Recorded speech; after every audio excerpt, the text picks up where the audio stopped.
Well, hello and welcome. It is I guess it's a special edition of the World Mission Update. Greg Kelley is there. He's the CEO of World Mission, and normally we record on Tuesdays. Today it's a Sunday because early tomorrow morning we're on the road again. What's going on? Man, buddy, you're heading out early in the morning. I'm heading out in the afternoon, so I'm going to get to sleep in a little bit before we catch up together. I think in Frankfurt. Yeah, Rusty and I will be joining each other in Frankfurt on our way to Nairobi, Kenya. So the last time we talked, we weren't really sure. We had to go get COVID tests, and we still are having a tough time with a visa, right? We still don't know about that. Or do we? Well, the visa issue is really resolved. We confirm that we'll be able to get that upon arrival. The issue, not so much for you, for me, is the COVID test, because you got to have a negative test. And in Phoenix, you were able to, I think, go into a place, and 20 minutes later, they, after your little swab, they said, here, you're COVID negative. But for me, it's like a 2 to 7 day. 2 to 7 day window. Yeah, mine was 30 minutes. Yeah, I was gonna call Domino's and get a pizza and see which one got there first. So, did they have to stick it way in your nose, or how did they do your test? Yes, sir. That's the third time I've had that done. Just such a wonderful, pleasant experience. But I'm COVID negative, but I'm going to get tested in Frankfurt just to be sure. So we'll be signing up. So this will be my third COVID test for this trip, so praying one of them comes through. Now here's the thing about my test. It was okay. I had to swap it myself a couple times. Thank you very much. So as long as I got my negative, I'm okay. Okay, I guess. Well, put that on your resume now for the new skill that you have. Exactly. Okay, so what are we doing? We're gonna this is just a quick show so folks know what to expect next week. Or the week after. Depends on how much time it takes to put all this together for me. But what are we looking at? Well, the next time they see us, Rusty, you and I are going to be in a place called a roost. Now, to give you an idea of a roost, we fly in there with an outfit. One of our partners is AIM Air, Africa Inland Mission Air. And we go into a place that when you're about 3 miles away, you're in one of these little Cessna airplanes and you're coming in for a landing and you're literally looking out the window going, where are we going to land? Because it just looks like bush and, semi-desert kind of conditions all around you. Oh, this sounds so good. I can't wait. Oh, you're really selling this place.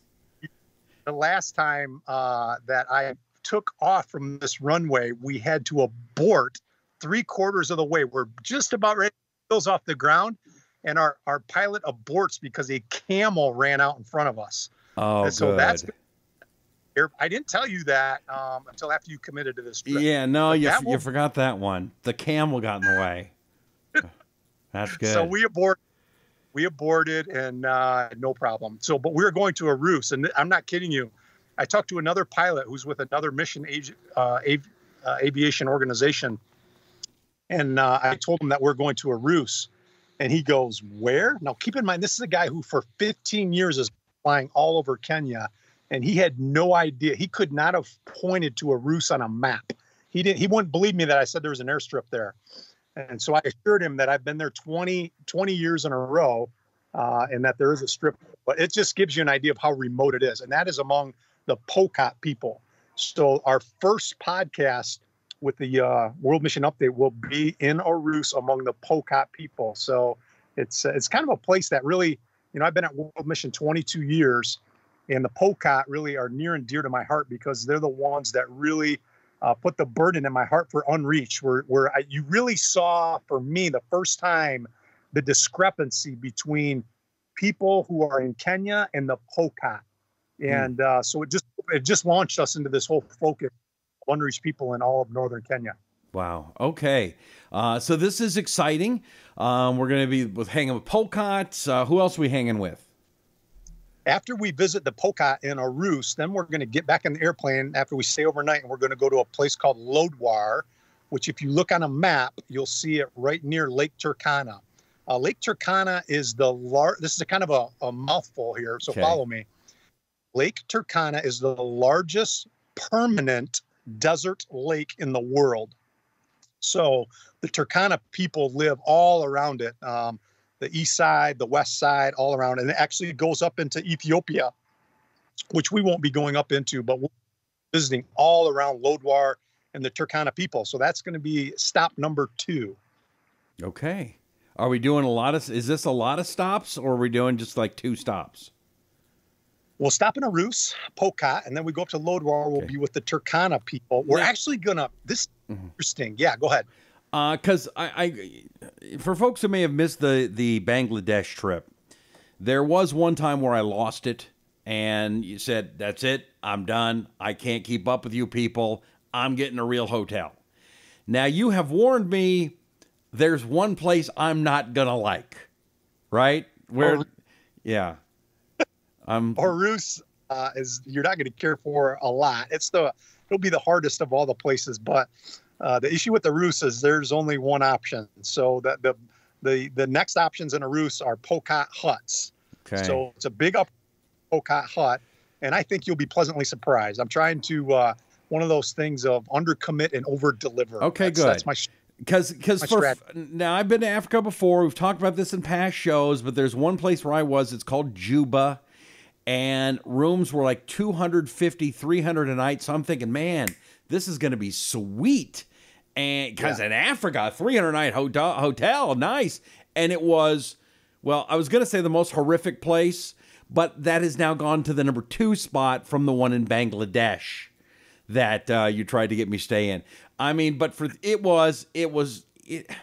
what Greg and his guys do, it's not easy, folks. You're thinking, oh, he's in Kenya. They're going to have all kinds of fun. They're going to see animals. They're going to be riding camels and giraffes. It's not like that. This is hard work. I'm just going along, and I'm the wussy. So I'm going to be crying and complaining the whole time. And Greg's like, come on, bucket up, Buttercup.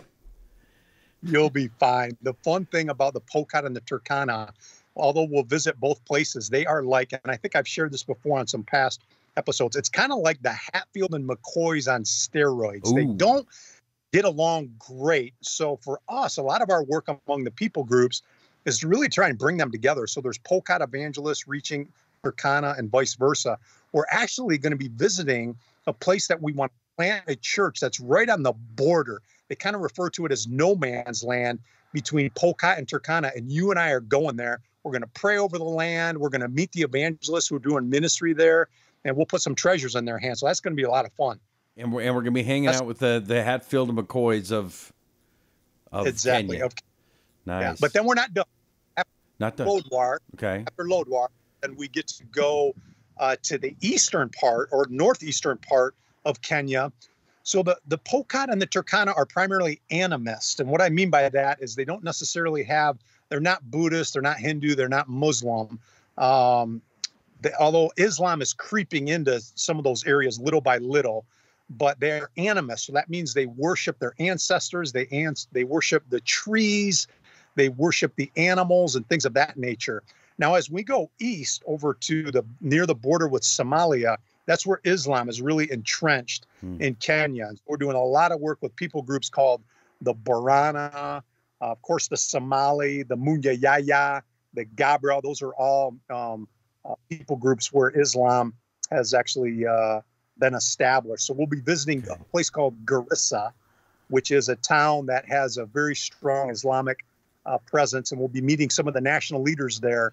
And visiting one village, so I'm really looking forward to that. This almost sounds like the Kokomo song from the Beach Boys, Somalia. Yeah, there's a lot of interesting words and places there.